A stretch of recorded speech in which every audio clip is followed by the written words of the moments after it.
You searched how to buy shares of Unilever PLC. Unilever is a global consumer goods company listed on Euronext under the ticker UNA.NV, and this video is educational only, not financial advice. To buy shares, you need a broker, and we use eToro as an example to show the process.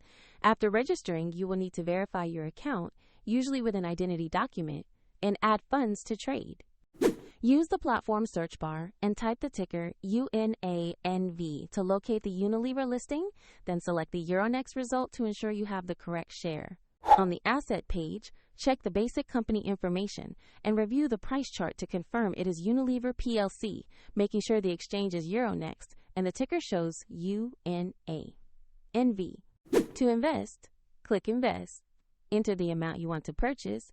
Carefully review the order details and confirm. If the market is closed, your order may be queued for the next open.